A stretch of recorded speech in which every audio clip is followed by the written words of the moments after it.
Hi there, Selective Collective.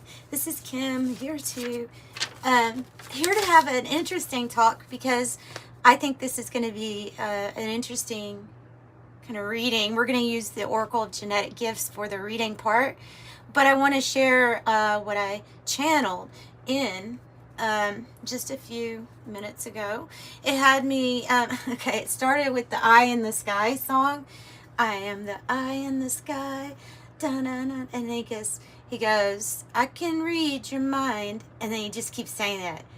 I can read your mind, like over. And then the thought came to me of share an experience that I've had with telepathy, share an experience, because there's a recent, well, it's not recent, it's just more noticed here lately that there's apparently maybe it's been shifts in energy, right, responsible for this. But I've noticed when I get a hit from someone or I get a message and I'm communicating with that person, like in my head, there is this like signal, like a staticky feeling in the top left middle area of the brain, which is interesting because of it having a lot to do with language and in that area, and communicating. So anyway, I thought I would share that, maybe just because it might be something you don't notice. And yeah, okay, intense emotions can also relate to that type of feeling. It's energy. So that's what they're wanting me to talk about, is the energy and telepathy. Just a brief history of what the word telepathy. It was coined by Frederick Myers, and I'll read to you what his definition, the original definition of it was. It was the communication of impressions of any kind from one mind to another, independently of the recognized channels of sense. And so, yeah, we're literally sensing things all the time, whether it be visually, whether we're hearing a tone or a hum. But we're literally, that is the reason that it just seems so plausible to me that we are also sending out things as well as receiving. And so then we go into like ESP also, which is, it kind of includes this as far as the energy goes. ESP was to include, they considered psychic abilities to be intuition, telepathy, and clairvoyance for ESP. It was to describe phenomena including the unconscious mind that was connected to others across distances, and also messages from the dead. So the other thing so what came through was like an image for me of an energy body, but it was like, scratch that figure that we draw of the human with the, okay, here's this row and here's this ring, and you're just this, they're saying that when you're born, it's very significant of you coming out of this protection bubble into the world. From birth to death, that is when you are connected to everything that is here, everything. If you are sitting in your home and haven't had the TV on all day, haven't looked at any news, and something big happens across the world, well, even something small, whether you could verbalize it or not, you felt it. You were also connected with that energy already. Already connected. We need to give our bodies, they're saying, like much more credit than we do. But they're just showing me the connection between everything, and the energetic body that is not this bubble because you were born. And when you were born, this energy just kind of, it was going into everything all around the world. And literally they're telling me that our soul is much more expansive than even that. Even that feels like a squeeze. So that's funny. So that's what they're showing me. And so they're saying that it's opening up to the belief instead of shutting things like telepathy and intuition. You can shut it down very easily. Most people will even so if you're having a conversation and somebody says to you, oh, that's funny, I was thinking that da da da, or whatever it was, we always use like that expression, that's funny. And why are we doing that? We're trying to downplay it. We're trying to downplay it by saying that, like, it's not necessarily real, but listen, isn't that a funny? We're wanting to speak about these things, but we're doing it in the most awkward way possible, I feel. Anyway, so, and then they're saying, so other than that, they were saying, yeah, you're receiving signals all day long, and you're also sending signals with your own energy without doing a single thing. Also sending out, and of course probably a little bit more prominent when you're awake versus asleep, but I guess that just depends, because there are some people that have very active lucid dreaming, and I would say an EEG, is that, yeah, I think it's the EEG, would detect brain activity, but even for a little while though, and I think that brain activity has a lot to do with this energy field. Anyway, that's just my opinion on that. I'm not sure, you know, what. So the next thing they were saying was, like, to focus on anything, comparing yourself focusing on something like, you're sitting down and you want a cup of coffee, so you want to focus, you're going to focus on how to make the coffee. It's probably something you do really naturally, but you're still going to take that time to focus on what you want, right?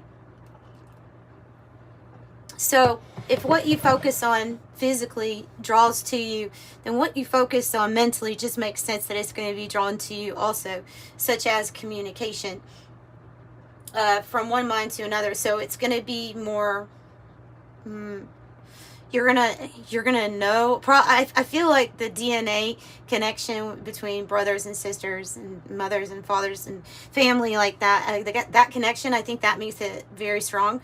But you don't have to just have, there's obviously soul ties and connections that are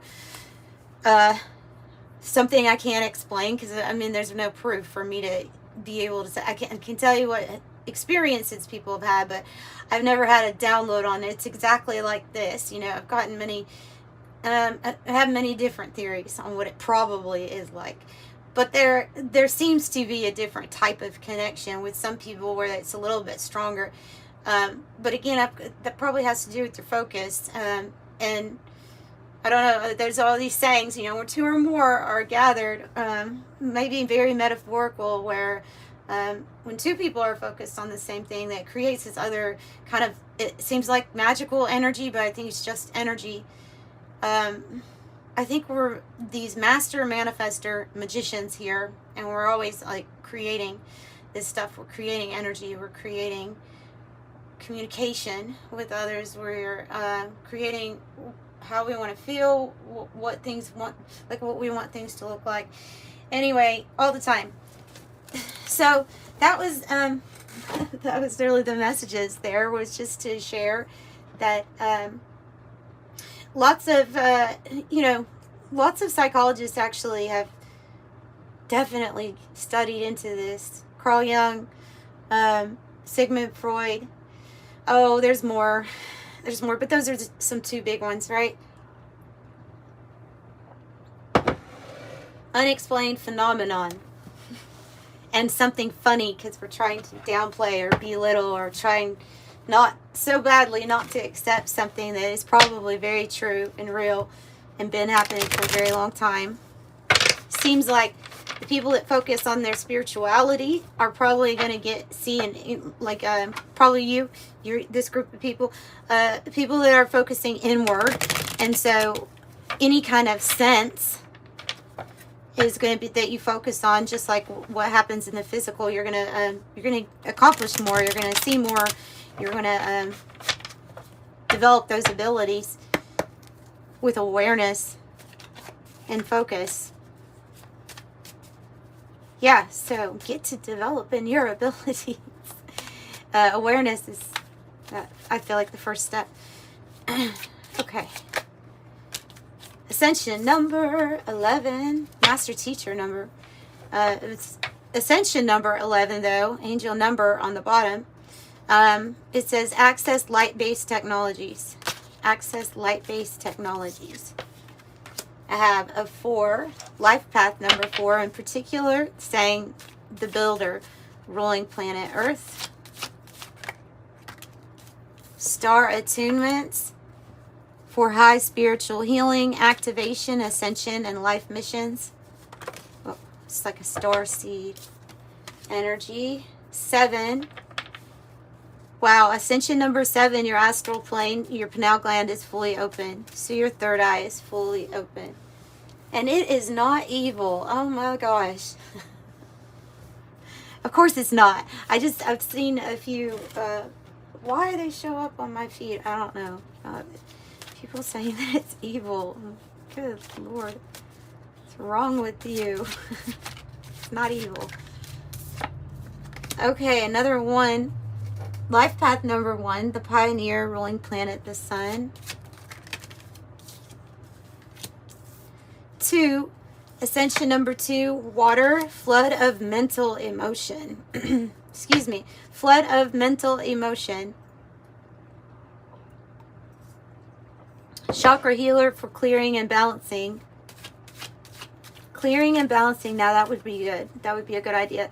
Because, I mean, we're spirit really, and our energy body is, the way it looks to me, it's kind of infused with everything. And so you do have to, like the source of your light is you, right? And so the radiation, like you can get it to be clear from energies that maybe you're done receiving. I have paternal side, spiritual gifts from father's line. So that can be, his mom on that line. It says claircognizance and psychic medium. So it is a message about having this ability from that side of the family, the father's side. So claircognizance is when you know, you know. When you know, you know. When you just know, you just know. How do you know that? Well, this is how I feel that I know. This is what I think I know. This is what it feels like. It's what you know. It's when things come to you. And a little bit of that, I mean, that's just another way of even saying telepathic communication. Sometimes it's maybe channeled through you, through your, even if it's your higher self, like somehow communication that gives you information that lets you know. It could be that you're literally accessing the Akashic records very fast without even knowing it. It's we're quantum, right? We're quantum beings, and so you could be doing a whole lot of other stuff in the background and not know it. I believe your soul is that big. So how this comes to you, probably different ways. But they're saying there's a gift attached to that from your father's side, as well as, here we go with the ESP and mediums too, connection with between spirit worlds. This can be received in many different ways too, the way that the psychic medium would receive information or interpret information.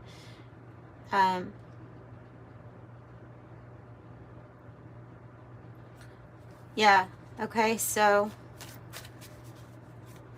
communication with people who have passed on.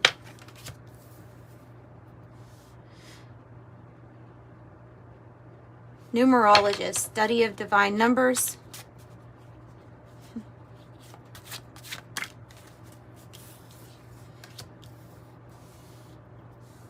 Ooh, life path number 8, the financier, ruling planet Saturn.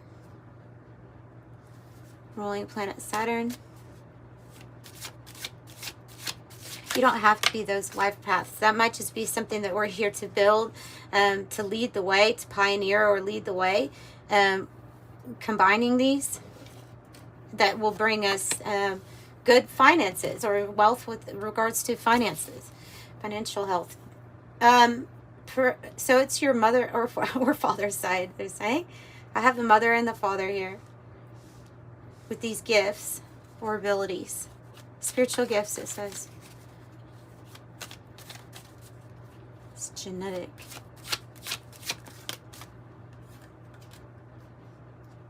And there is your Akashic records. So that's kind of confirmation that this might be something that's going on as that message kind of just came to me. So, for sure, Akashic Records, that is the spot. That is the spot where it's all at. All of the energy, the vibration of every experience. It's kind of like a ethereal library of everything. All lives. All timelines. All woven together. Like a tapestry. I do get the image of a tapestry. Each lifetime having this little thread.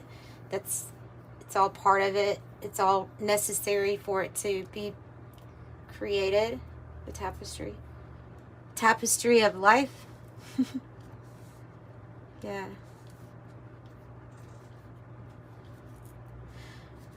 I am the eye in the sky. Na, na, na, na. Another 8 and 2 8s is wealthy. Maybe it's saying to tap into those Akashic Records with focus in a meditation so that you can figure out something with your finances. This also says, the card though is Ascension, number 8, mental plane, seed crystal, 8 through 10, chakras activated. So this may be like energy points, but I'm just really getting that your energy body is massive. That's what I'm getting. So those chakras, they say, they're located like outside of your body, outside of your head, top of your head, and then below your feet too. So those would be, usually they say that when those are more activated or there's more communication, then there's actually more communication with your higher self in regards to your soul mission and plan, and things like that become much more important to you in life when those things are activated than anything. Kind of anything. Your purpose takes the place of everything. And it can be multiple things, of course. But I think if you're starseed, you have a mission. There's 2 7s. 7 7. 7 is the number on the card, though. You possess a refined mind and an urge to uncover life mysteries. Your ability to acquire knowledge on all planes, yeah, is greater. You have an awareness here that makes you brilliant. I am brilliant. And then another master number 44. It's about how your angels are supporting you on your life path. Like, to keep going, don't give up. They're with you and they're supporting you, and they're ensuring success will come in the future here on your path. I'm supported. Maybe be more confident here in your gifts, abilities, or skills with 13. You're a conscientious worker with a knack for coming up with creative ideas and turning them into something real. An optimistic but practical outlook keeps you determined, on track as you work towards your goals. I am confident. 999, thank the past for the lessons and leave it where it belongs, so you make the best of a life that's waiting to be fulfilled by you and only you. And I have 11 and 27. 111, angels are ready to support you in this endeavor so you can co-create with the universe a life you love. 111, I'm creative. 27 talks about how you value freedom of expression and allowing people really to express themselves in any kind of different, unique, and creative way is usually what it's talking about here. And it's about helping everybody. 27, I am expressive.